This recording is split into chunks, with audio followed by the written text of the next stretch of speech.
لا الہ تیری شان یا وحدہ، تو خیال و تجسس تو ہی آرزو۔ حضور اقدس صلی اللہ علیہ وسلم کا پاک ارشاد ہے کہ وہ شخص صلہ رحمی کرنے والا نہیں ہے جو برابر سرابر کا معاملہ کرنے والا ہو۔ صلہ رحمی کرنے والا تو وہ ہے جو دوسرے کے توڑنے پر صلہ رحمی کرے، دوسرا توڑے تو یہ جوڑے۔ جی ہاں، یہ باطن کی صفائی کے بغیر ہوتا نہیں ہے، بڑا مشکل ہے۔ بالکل ظاہر اور بدیہی بات ہے، جب آپ ہر بات میں یہ دیکھ رہے ہیں کہ جیسا برتاؤ دوسرا کرے گا ویسا ہی میں بھی کروں گا، تو آپ نے کیا صلہ رحمی کی؟ یہ بات تو ہر اجنبی کے ساتھ بھی ہوتی ہے کہ جب دوسرا شخص آپ پر احسان کرے گا تو آپ خود اس پر احسان کرنے میں مجبور ہیں۔ صلہ رحمی تو در حقیقت یہی ہے کہ اگر دوسرے کی طرف سے بے التفاتی، بے نیازی، قطع تعلق ہو تو تم اس کے جوڑنے کی فکر میں رہو، اس کو مت دیکھو کہ وہ کیا برتاؤ کرتا ہے۔ اس کو ہر وقت سوچو کہ میرے ذمے کیا حق ہے، مجھے کیا کرنا چاہیے۔ دوسرے کے حقوق ادا کرتے رہو، ایسا نہ ہو کہ اس کا کوئی حق اپنے ذمے رہ جائے جس کا قیامت میں اپنے سے مطالبہ ہو جائے، اور اپنے حقوق کے پورا ہونے کا وہمہ بھی دل میں نہ لو، بلکہ اگر وہ پورے نہیں ہوتے تو اور بھی زیادہ مسرور ہو کہ دوسرے عالم میں جو اجر و ثواب اس کا ملے گا وہ اس سے بہت زیادہ ہوگا جو یہاں دوسرے کے ادا کرنے سے وصول ہوتا۔ پہلے دوسرے کا حق ادا کرتے رہو، بس یہ سوچو کہ مجھے اس کا جواب دینا ہے، کوئی دوسرا میرا حق ادا کرے، میرے ساتھ اچھا سلوک کرے، اس کی فکر نہ کرو۔ یہ باطن کی صفائی کے بغیر ہوتا نہیں ہے، اسی لیے تو مشائخ صوفیہ باطنی محنت کرواتے ہیں، ذکر اذکار کرواتے ہیں، باطن صاف ہو جائے، باطن کے اندر یہ باتیں نہ رہیں، حسد، کینہ، بغض یہ نہ رہے، یہ باطنی امراض دور ہو جائیں، باطن صاف ہو جائے تو پھر کوئی مشکل نہیں ہے۔ پھر انسان کسی نے زیادتی کر بھی دی تو اس کو معاف کرنے میں دیر نہیں کرتا، اور اس سے پھر پہلے کی طرح سے ملنا جلنا شروع کر دیتا ہے، بات کو بھلا دیتا ہے۔ یہ وہی کرتا ہے جس کا باطن صاف ہو، تصفیہ قلب ہو، تزکیہ نفس ہو۔ تکبر انسان کو بہت سی نیکیاں نہیں کرنے دیتا، اور بہت سے جو ہے وہ حقوق کو چھوڑنے نہیں دیتا کہ میرا حق، بس مجھے تو اپنا حق چاہیے، میں اس کے اوپر کیوں احسان کروں کہ وہ اس نے کبھی ہمارے لیے کچھ کیا ہی نہیں۔ یہ کیا بات ہوئی؟ مجھے تو حکم ہے کہ میں اس کے حق اس کے لیے کرتا رہوں اور اس سے کچھ امید نہ رکھوں۔ دوسروں سے امیدیں باندھنا چھوڑ دیں، ٹینشن ختم ہو جائے گی۔ ٹینشن ختم کرنے کا بہترین نسخہ ہے کہ لوگوں سے امیدیں نہ رکھو۔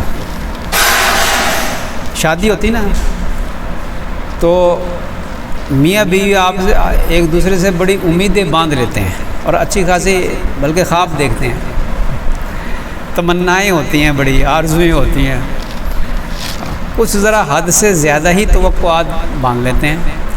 پھر کیا ہوتا ہے، اب وہ جو دلہا میاں ہوتے ہیں وہ کہتے ہیں میری بیوی آئے گی تو وہ میرے ساتھ جو ہے وہ اس طرح میری خدمت کرے گی، اس طرح کرے گی۔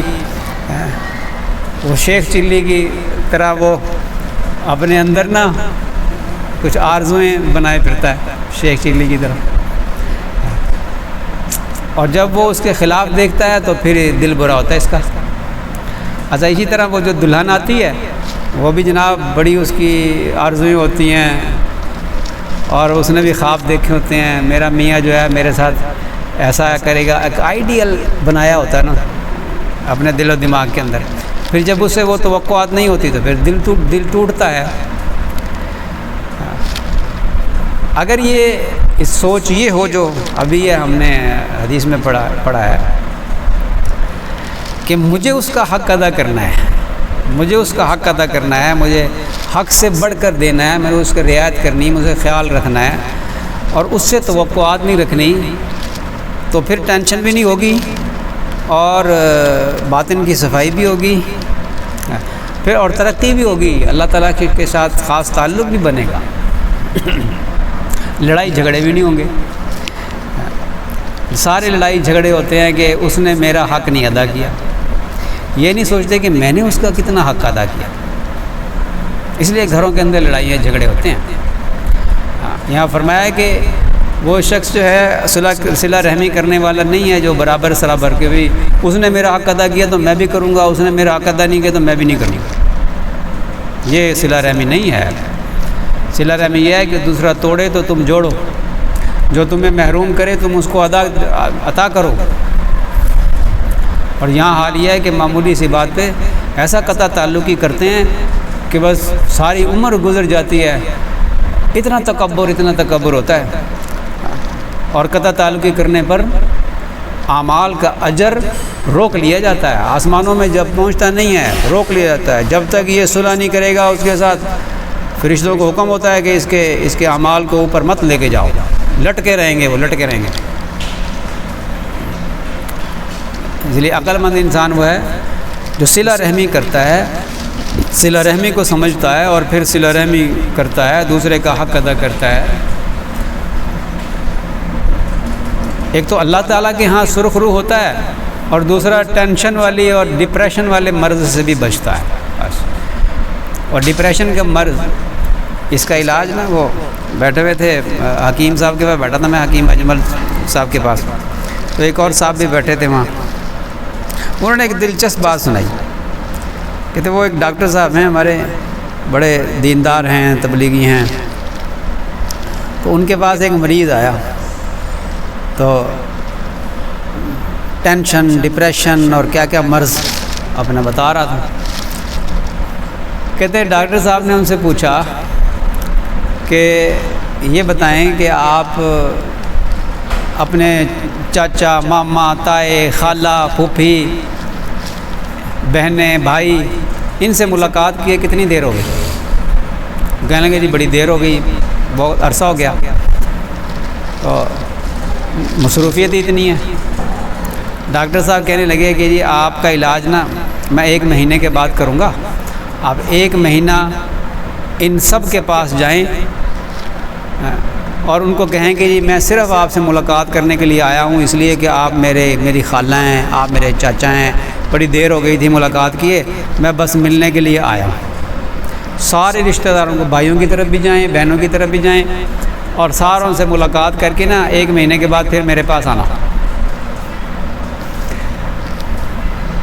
اور کہتے جی ٹھیک ہے، علاج کروانا تھا اس نے، تو جی 1 مہینہ سارے رشتہ داروں کو فون کیا، چاچا جی میں آ رہا ہوں، بہت عرصہ ہو گیا ملاقات کیے، میں ملنے آ رہا ہوں بس۔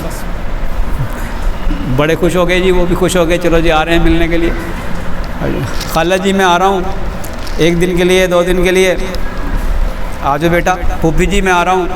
سارے رشتہ داروں کو 1 مہینے میں ملاقات کر کے تو ڈاکٹر صاحب کے پاس آیا، اور آ کر کہنے لگا کہ ڈاکٹر صاحب آپ مجھے نہ کہتے نا کہ 1 مہینے کے بعد آنا ہے ان سے ملاقاتیں کر کے، تو میں آپ کے پاس بالکل نہ آتا، اس لیے کہ میری ساری ٹینشن، ڈپریشن ساری ختم ہو گئی ہے، مجھے اب کسی علاج کی ضرورت نہیں۔ ڈاکٹر صاحب نے کہا کہ یہی تو علاج تھا اس کا، تمہیں ڈپریشن اس لیے تو ہوئی ہے۔ دین اسلام جو ہے دین فطرت ہے، جو اللہ تعالیٰ شانہ نے یہ احکامات دیے ہیں نا، ان احکامات پر عمل کرنے کی برکت سے اللہ تعالیٰ شانہ یہ ٹینشن، ڈپریشن وہ سب کو ختم شد کر دیتا ہے۔ یہ بہت بڑا نسخہ ہے، کر کے دیکھ لیں۔ اور کچھ نہیں نا تو ہمیں 1 مہینے میں 1 مرتبہ اپنے رشتہ داروں کو فون ضرور کھڑکا دینے چاہیے، اور صرف اس لیے کہ آپ کو فون میں نے اس لیے خیریت پوچھنے کے لیے کیا ہے۔ آپ دیکھ لیں گے کتنا دلی سکون ملے گا۔ یہ بہترین نسخہ ہے، اور آج ہر دوسرا تیسرا شخص جو ہے وہ مریض بنا ہوا ہے، ٹینشن، ڈپریشن۔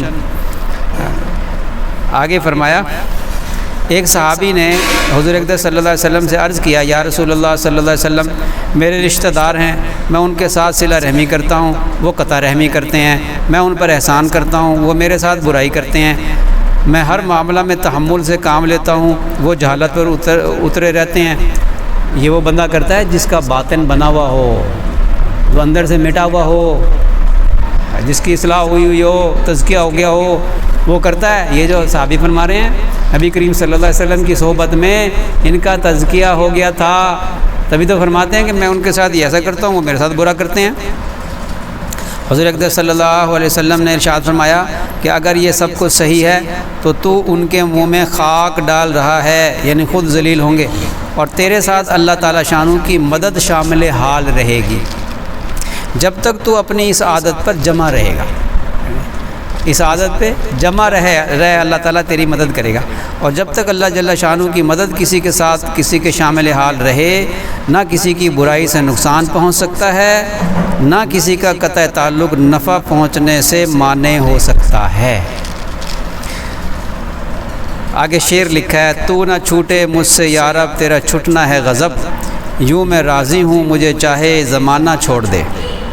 یہ کھلی ہوئی حقیقت ہے کہ اللہ تعالیٰ شانہ کسی کا مددگار ہو جائے تو اس کو کب کسی دوسرے کی کسی مدد کی احتیاج باقی رہ سکتی ہے؟ پھر ساری دنیا اس کی مجبوراً معین ہے، اور ساری دنیا مل کر اس کو کوئی نقصان پہنچانا چاہے تو نقصان نہیں پہنچا سکتی۔